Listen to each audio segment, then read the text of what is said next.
So the question is, do you suffer from imposter syndrome, or have you ever? It can like kind of rear its ugly head, you know, at any point in time in our creative journey, even our lives, right? Because, you know, sometimes we're met with like, we have the desire to start that thing or to go that direction, but we kind of just fall internally because like all the stuff is rising. Oftentimes the mind wants to have the final answer, but you know, life and art just doesn't work that way. At least not in my experience. Anyway, I'm Natalie D'Adamio. I'm a mixed media abstract artist, soulful creator, intuitive guide and channel, and here on the channel it's all about finding Bigfoot. Maybe he's up in the state of Maine. I don't know. I want to give a shout out to the state of Maine because a lot of my donations and art sales have been coming from the state of Maine. So I don't know what's in the water up there, but I've never been to Maine. Maybe it's a sign. It's just kind of auspicious, and I wanted to thank everyone for the donations. It helps me going, and all of your support helps me, so you can hit the like button, watch the channel. Can Natalie get monetized and save her life? That is the question. I'm trying everything I can do to stay the course, but you know, sometimes it's up and sometimes it's down. But we can always come back around. So in this video, I will be working on some of these like 24-inch by 24-inch canvases, in between talking about the dreaded imposter syndrome. I know, I'm gonna guess that most of us had it, and some of us still might have it depending on the day. I don't know. If anyone doesn't have it, let me know in the comments below. Also, let me know in the comments below, like, if you ever had it, and how did you get through it? Because we could help each other out. My answers aren't always the only answers, that's for sure. Let me know, like, if you ever got derailed, and like, what was the thing that maybe brought you back around, because there's so many things that can help us out in the process. Anyway, so let's get talking about the strange, hard topic for number 3. Art vlog number 3. I got the remedy. Hopefully. I think whenever you're learning something and you go on like a long journey, there's gonna be like many points where it's not gonna seem like it's working at all. And you might just want to give up. And of course we all have different life circumstances, so some people don't have like the same parameters, right, in regards to setting out on this art journey. Maybe they didn't bring their whole retirement from another job or their whole money from another job into the art business, like their business. Maybe maybe someone doesn't have that like luxury. Not to say it was a luxury, because that person had to work all those years in order to get that, have that business and move it into the next thing. What I'm saying is not everyone has the same set of circumstances that enable them to get the same things, which then in turn, that will make the journey different, right? So maybe there's more obstacles on your road, which can often lead to like feeling like quitting. I know that's happened for me. And also feeling like an imposter, because you like maybe look externally at like the other things and you wonder like, oh, I can't really get to that place. So what I've learned over the years is it's really about looking within and starting with where you are and using what you have. Anyway, to me, that's like the most creative possibility that we can really enter into with creativity, is like, if it's limited, you know, you have to get creative. You have no choice. So that's kind of where some of the greatest art has been born. Look at a Mark Bradford, read a story, and that's just amazing. He's one of my inspirations because it comes from humble beginnings, but he really took himself far. And I don't know, is that an anomaly? Does that happen often? I'm not really sure. Like, what is the recipe? I think if somebody had the exact plan out there, well, you wouldn't hear stories of struggle as much. I don't think there's like the exact plan because our circumstances are different. Life is different. And, you know, even our interests and the directions that we move in are different. And that's like can be the hardest thing. And when we talk about imposter syndrome, you know, that can really be debilitating. I know what it's like to struggle in that imposter syndrome and kind of just be like riddled with fear and doubt. And, you know, even now, depending on the day, you know, some days I'm just trying to hang on and get this thing going and keep it going. And I wonder, like, is it gonna, can I do it? I guess it's like when you find out what you're really made of. And of course, things are always changing. So, I don't know. What I'm trying to say is that, you know, it's okay to be where you are, and it's okay to admit these hard truths. You know, you don't have to speak them out loud if you don't want to. But I think sometimes just journaling about it and writing about these things, like privately, can really help kind of unlock like where we want to go, you know. And also kind of cultivating a daily art practice, even if it's small. You know, I have the one video about start an expressive and automatic drawing practice in 15 minutes or less a day to kind of keep us in the flow of things. And also, if you're not even an artist, I would try it out. I would love if like you're out there and you just try this drawing practice. Just try it for like 30 days. And see if your life changes, and then let me know. I'll put the video up here. I'm a proponent artist for everyone because it's not always about that finished product. Sometimes it's just about that expression. And this could be like a long debate and a hard conversation. I'm kind of thankful I'm a process artist more in a way, because it's changed my trajectory. It's kind of made me,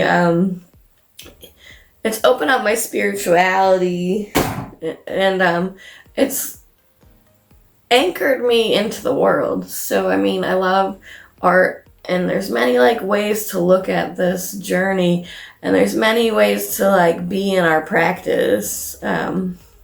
And to like, you know, maybe we just need the one part and then we can move into the other areas.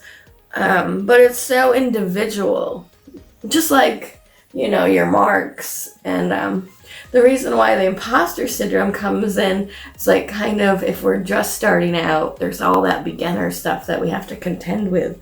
Like, how do we, maybe we're comparing too much externally, or, you know, just afraid to even like start to find our way.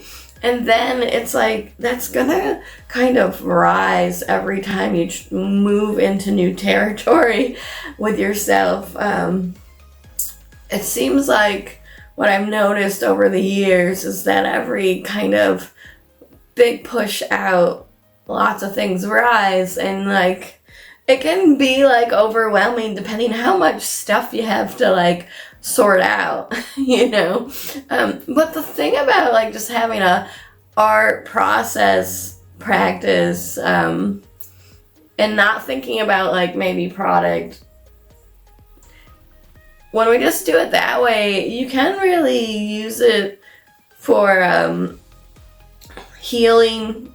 I'll use that word loosely, and self-discovery and a kinetic connection with the self. What I mean by that is you're really starting to build like a lot of things, like the memory and within the body and the energy and the mind and the emotionality. Also, you're starting to like form your visual language, right? This is another fun thing where I just took a composition book. I called it Dribbles and Scribbles because it wasn't like about being serious. It was more about like finding the expression. And lots of people are worried about being precious, about it maybe like ripping, but like this book is all about like letting go. I would say these are like probably only 5-minute things. It's like, how can I get it out? But the thing is, it's not just about that for me, but it can be, right? So like, it gets complicated. Anyway, I'll put that video there in case you never saw this book. It's just a fun little idea. It was more of like an exercise of like, do I really need the fanciest material, and do I really need that much time? I realized I was like treating my sketchbook like too much. I was thinking too much in it. So I wanted to take it down, like I wanted to go down to this like very base level. Oh, these are cute. And see like what I could do with that, like with so sometimes like limiting the material, right, helps to like loosen the idea.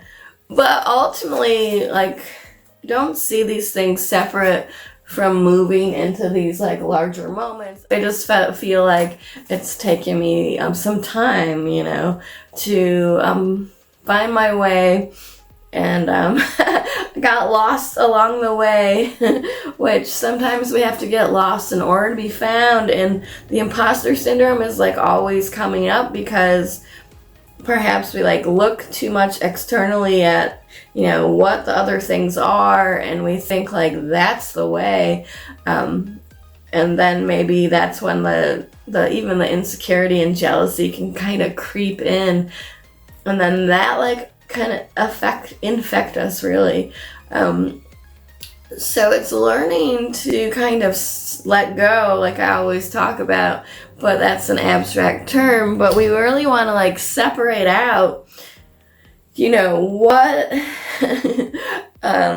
is ours and what is like somebody else's, right? And we want to do that in every area really, because we don't want to like take on all the stuff from someone else. We have enough stuff of our own to contend with. So the reason why I say I have this sign up here, you know, to remind me maybe there's a different way, right? It's really important to not be so locked into this like narrow path of existence. And maybe, you know, maybe you want that. So I'm not saying don't if that's your goal, but I'm gonna say it from my point of view and what kind of screwed me up, and still can depending on the day. So you're too narrow focused, like, oh, this is what everyone's doing, so I gotta go that way, but like what happens when you like kind of collapse that? It opens. So like collapse the narrow view. And do this, not just do it with everything, because, you know, if you want to stay open to what's possible in that infinite realm of, you know, the stratosphere and creation's dreaming, you kind of want to not like hold so tightly, right? Do the fists, you know, and if you just clench the fists, you'll feel a difference, but if you open the hand, you feel a difference. There's like a very simple thing. So when we're grasping, that's how it feels like in the body. But when we're opening, you know, when we're grasping, that's where you hit the stuff internally and with others and even in the work. So what we want to do is kind of learn to open and release, right? Opening, though, it is a practice. It's all really a practice if you think about it. Living, risking, painting it out, deciding to make a change and just have your own identity. And that could be like a mixture of things. And that's scary, right? Like if you haven't been yourself for a long time and you're all locked up internally, it's hard to like bring it forward, right? It's the same thing with artwork. If you haven't done this in a long time, or it's not even that, because beginners have one issue, but somebody like me has another. Because I'm kind of in a big change with everything. The art wants to change, the life wants to change. I'm doing this YouTube thing, like I'm trying to like hang on and just do what I love, which has been a challenge, So you find out what you're made of in all these challenges. And it's not always easy. I'll always say that because I don't find it easy. If you find it easy, let me know and tell me what I'm doing wrong. How do I make it easy?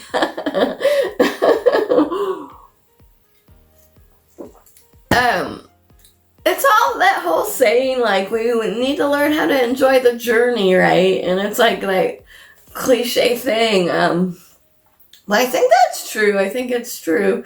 So it's about like opening to just the present moment and also realizing like everything out there is everything out there. So what's in here? Like, so dialing it in closer to ourselves and realizing like we have the right to our expressions, whether the situations aren't the same.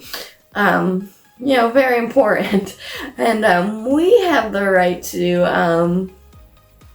art and creativity. And what I love about it so much is like nobody can really tell you what it is. Although there will be lots of things out there that will try.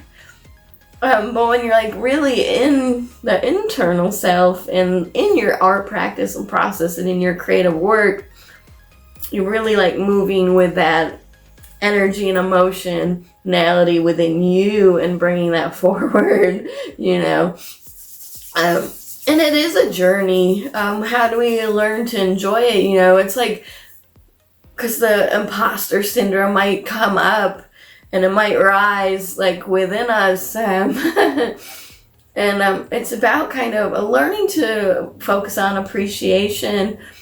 And I think it has to really start with ourselves, right? Like all this stuff, it has to like be worked out in here, because like other than that, you're just gonna project your own shit onto like the external. You know what I mean? Like you're gonna like, if you're like all sourpuss and miserable, you're gonna just like shoot that out at somebody. And all of this is a practice, right? Like, because judgment, we all do it, right? And we try not to, maybe, and we try to be better, but you could say there's like discernment and preferences, right? But you gotta be vigilant, right? Because sometimes you might accidentally just fall into that trap, and then it kind of is like a poison. And it seeps into you and infects you more. And then you kind of start to get like trapped in that thinking. So it's like freedom to me is, I love freedom in an artwork, right? But there's also this like personal freedom of expression that I love. Learning how to be like fully present in what our desire is for like ourselves, and also to express it like in all kinds of ways, right? It's not just painting, but painting is a big thing here, and automatic drawing, expressive drawing, and externalizing the internal, you know, and not being so afraid, right? So when have the imposter syndrome, when we have it really bad, like I did when I first started out, like I was just so locked up, but you know, and I'm bringing all my stuff with me, the shyness, the trauma, the abuses, they're kind of like still lodged in me. And then I go to make this creative work, and you know, it's messy. I'm learning technical things. I'm learning how to just like be with the emotionality of it all, because I really do love more a raw, expressive, kind of outsider type of approach. And I think it's just like how I was like cut from that cloth, you know. It's just like the nature of my being. There's a couple things that I think you can't really take the artist out of the art. You know what I mean? I tried to do that, but it doesn't work. So you're much more like happier if you're kind of following that thread. But what happens with the imposter syndrome is you can really get like locked up and kind of stuck in the fear of it to follow the thread and then to be present with it all. So there's ways to like work through this, though, is like starting to like look, you know, at your own expressions and just letting them be what you want them to be, because you need to do it for you, you know. And maybe it doesn't go anywhere else, you know, and maybe you don't even share it. I'm just sharing this because it's like a more childlike, there's these more like childlike things that sometimes I make, which oh, this is like when the sun meets the cloud. Isn't that cute? Anyway, so here's what I'm saying is like maybe this, because like I'm a serious artist, right? Yeah. So if I have that label in my head, I'm a serious artist, which I am pretty serious at times. I just like deep shit. But also, like, I like this side too. Like, it's a childlike side. It has just cutesy. And then, you know, then maybe, like, there's more. Oh, yeah, the aggressive and raw. You know. So with some of my issues were in art, at least, because we don't have all day, do we? Some of the issues that I had was I had like all these sides kind of fighting internally when I first started, and I was really desiring a certain direction and aspect from the work, and I just couldn't get there. Because usually nobody can get there in the beginning. You know, if you're gonna go run a race, you're not gonna start with a marathon. You'd kill yourself. You know, you gotta work up to these things. You can't just go. Maybe someone can, but like the majority can't. You know, so what I'm trying to say, it's all a practice. And the imposter syndrome can really shut us down, and then if we don't find the right support, it can really hurt us, because, you know, not only are we getting external criticisms from like trolls or something on the internet, or but then we're not getting like the right support that like lifts us up and moves us into like and honors like our expressions. So here on this channel, it's all about, I want to honor that expression that you have.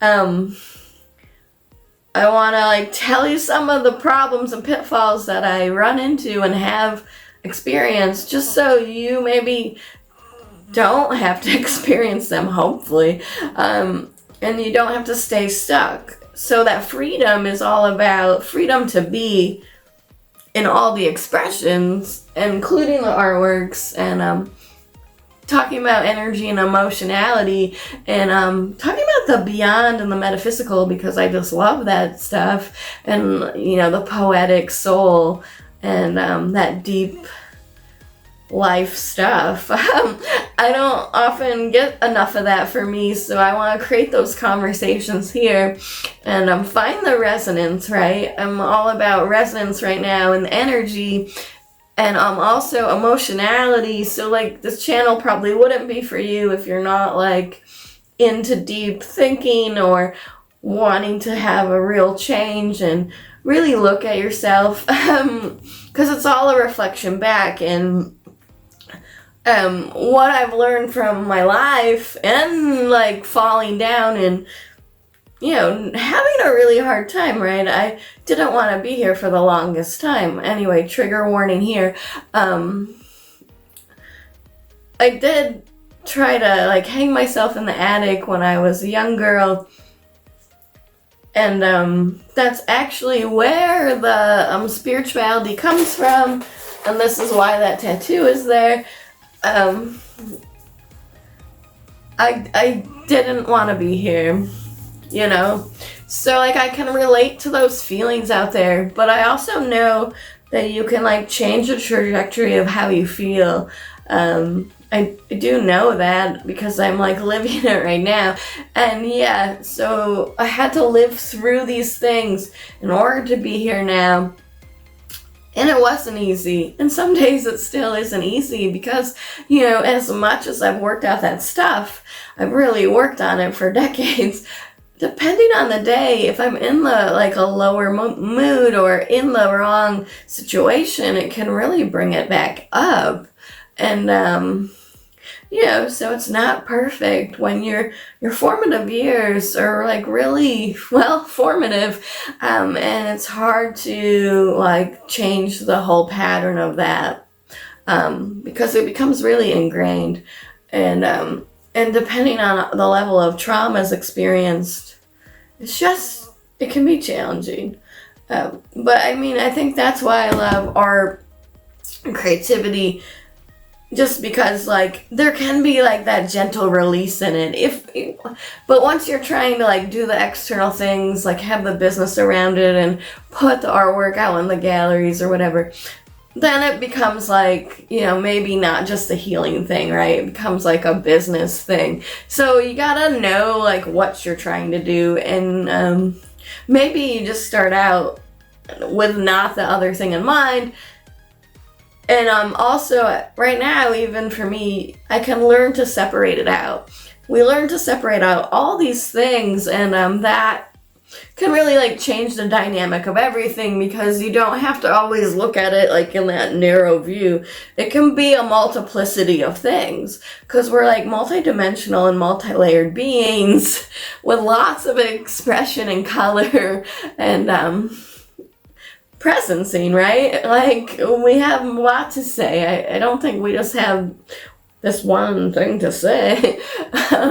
So, like, we can break the illusion of that and learn to kind of start to, like, pick and choose and kind of have our own dance and experience. But the imposter syndrome can take us out, and it will just kind of rear its head whenever you're about to make a big shift out, because I don't know why. It's almost like it's trying to keep you at bay. Something inside of you is trying to say no. I think it's like that whole fight or flight, the safety thing, right? And if we haven't really felt safe our whole life, when we go to do a big thing, like, our nervous system is totally not regulated. So regulating your nervous system is really important. Lots of ways to do that. I feel like an art practice, you know, can do that. But it also comes with its, like, own challenges when you're, like, trying to grow and, like, learn within it. So, like, again, it's the objective and it's the desire, and you need to kind of know what you're attempting to do, right? Just like I have that video about design and composition. Maybe we want to think about the design and composition in order to know, like, when it's off, or, you know, what we're looking for. It's not like a hard set rule, although it might be depending on who you talk to, you know. So all these things are subjective. you know, and when we talk about preferences, you know, we're not, and discernment, we're not going to have the same, like, interest, right? Like, I can think right now, like my top favorite artists and my top songs, and I bet it's not all the same, right? And then, you know, also that could change, right? So we want to stay open to that, like, impermanence of being, where knowing that we're, like, changing just like the weather. Sometimes we can be raging, and other times we can just be gently flowing, you know? So it's all kind of part of the process. So that's why when we pick and choose these experiences, we can kind of open up to more, and then I think even the imposter syndrome can loosen, because we're just, like, honoring our truths and our expressions, you know. So it's like staying true to that heart and desire. And sometimes we have to, like, do all that deep work in order to know what that is. And of course it can change. So it's like holding it loosely and learning to dance with it all. And it's all just like one creative dance.